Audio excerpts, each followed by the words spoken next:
আচ্ছা, আমার একটা প্রশ্ন ছিল। কি প্রশ্ন? সেহরি খাওয়ার পর ঘুমালাম, স্বপ্নদোষ হয়ে গেল। আচ্ছা, এখন আমার রোজা কি আসলে হয়েছে? হ্যাঁ, আপনার রোজার কোনো অসুবিধা হবে না, কারণ স্বপ্নদোষের কারণে রোজা ভাঙে না। রাসূলুল্লাহ সাল্লাল্লাহু আলাইহি ওয়াসাল্লামের একটি হাদিসে আছে 3 কারণে রোজা ভাঙে না।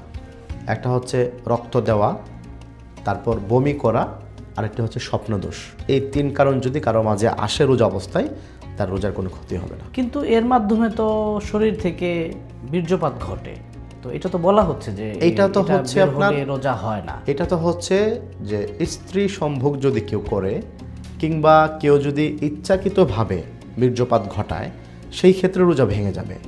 আর স্বপ্নদোষ যেটা আমরা বলি, ঘুমের ঘোরে বা ঘুমে যেটা হয়, ওইটা তো আমাদের ইচ্ছাধীন না। আর যে জিনিসটা মানুষের ইচ্ছাধীন না, তার কারণে মানুষের উপরে কোনো বিধান এটা আসে না।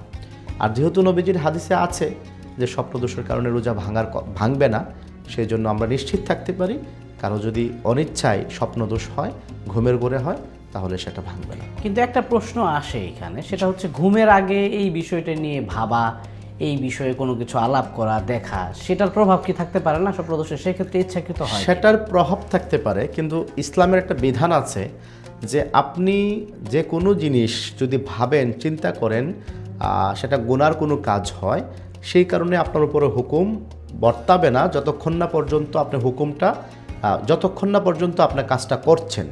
অর্থাৎ আপনি যেটা ভাবছেন, যেটা করতে চাচ্ছেন, সেটা করা না পর্যন্ত আপনার উপরে কোনো বিধান আসবে না। এখন ভাবছেন, তারপর রাতে কিংবা ঘুমে হয়ে গেল এটা, এর জন্য আপনি দায়ী থাকবেন না।